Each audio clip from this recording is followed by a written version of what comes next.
Hello, my name is Dr. Katherine Weintraub. I'm the professor of saxophone at the University of South Florida and also Southeastern University.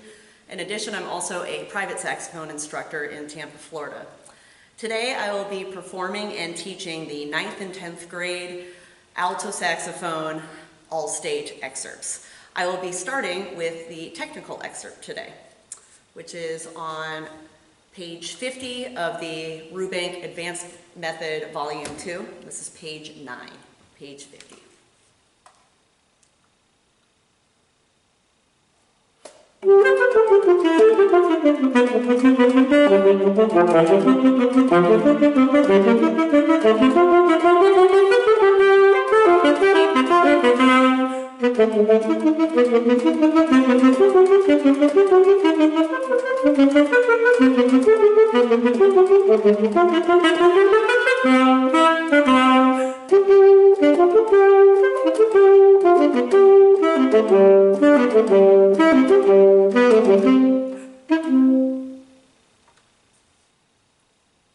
One of the main goals for this articulation is to achieve clean, fast articulation. In order for this to happen, we want to work on actually strengthening the tongue. The tongue is actually a muscle, so if it is weak, it's not going to be able to move in a fast and controlled way. So I would recommend implementing some kind of tonguing warm-up into your practice routine. For example, you could take a scale and practice it in fast triplets, like so.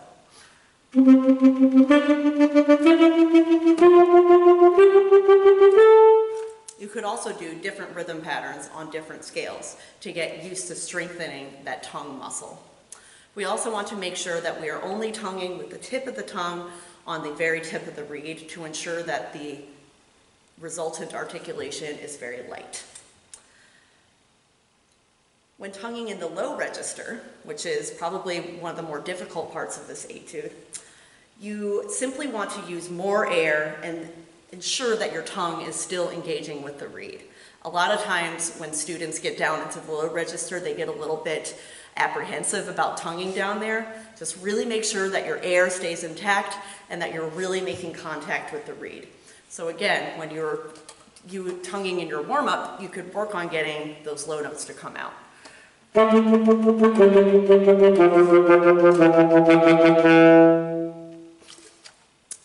Another marking that you'll see often throughout these etudes are accents. We want to make sure that accents are done with more explosive air and not by using more tongue on the reed. So for instance, starting in the first line at the 1, 2, 3, 4, 5th measure, we want to make sure that the accents are just done with the air. And not with the tongue. It just sounds kind of out of control if we use the tongue at all. So just think more explosive air to get those accents to come out. You'll also want to, of course, start by practicing this etude on the slower side. So practice with a metronome and gradually build up to the tempo. In bars with dotted quarter notes and quarter notes, make sure that you are properly subdividing. So for example, in the second to last line and the third to last measure of that line, make sure that the subdivision is correct. Da, da, da, da. To ensure the integrity of the subdivision, you could practice by actually playing the 8th notes within that subdivision. And then going back to playing it as written. We just want to make sure that that 6/8 feel is properly felt and that these subdivisions are intact. Last but not least, dynamics. We want to make sure that there are obviously clear dynamic changes in this etude. I think that this is especially important when it comes to the soft side. So anytime you see piano and there's no crescendo written, make sure that you maintain that piano dynamic for as long as possible. So that way it really contrasts with the bigger moments in this etude. So those are just some tips and tricks on the technical etude. Next, I will be performing and teaching the lyrical etude. Hope this helped. I will now be demonstrating the lyrical etude for the 9th and 10th grade Allstate Alto Saxophone excerpts. This is in the Advanced Brubank book, Volume 2, page 41, number 20, Musette.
So, when learning this etude at first, you might notice that the key is not exactly the most friendly key. We are in C-sharp harmonic minor.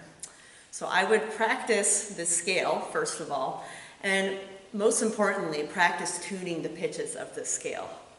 And then once you actually go to practice the etude itself with a tuner. You'll want to make sure that your C sharps, middle C sharps, and your G sharps especially are in tune. So practice those with the tuner. You may find it helpful to use some sort of corrective fingering if necessary for your middle C sharp. It can be different for each saxophone, for each horn, depending on the pitch tendency of your horn. With my students, I usually recommend using your third finger plus the octave key. As you can see, that does help bring the pitch up. Another good fingering is to use the side C key. As you can see, that also helps bring the pitch up because C sharp does tend to be a flat note on the alto saxophone. So experiment with both of these fingerings or using no fingering at all and see what works best for your instrument.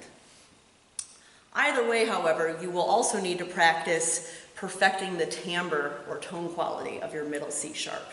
This tends to be kind of an open, out of control, kind of wild sounding note on the saxophone. So practice your C sharp right next to your middle D sharp.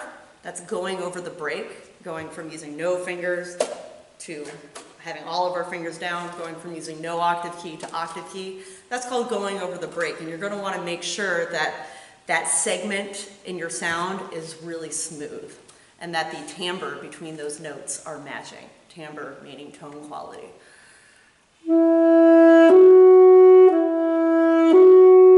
You'll notice that D sharp has a more thick, kind of lush sound, and that C sharp kind of sounds hollow and out of control in comparison if you aren't careful. So practice trying to get the tone quality to match between those two pitches. You also want to strive for clear yet gentle entrances to gestures and phrases. So you don't want to hear any tongue sound at the beginning of a phrase, but we also don't want to hear any air or fuzz in the sound either. So practice starting the etude in a very clear manner to make sure that we get immediate response, but that we don't hear a very obvious tongue sound at the beginning. In the same vein, we will also want to strive for getting smooth tapers at the ends of phrases.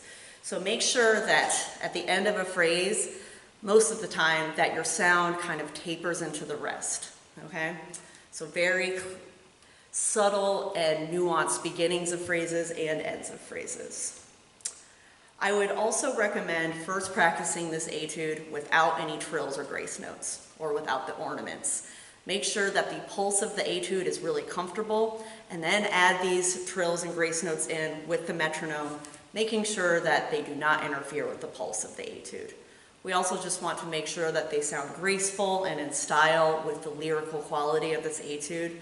So try not to accent them or try not to put too many trills inside of the trill. The point is for it to sound graceful and in context.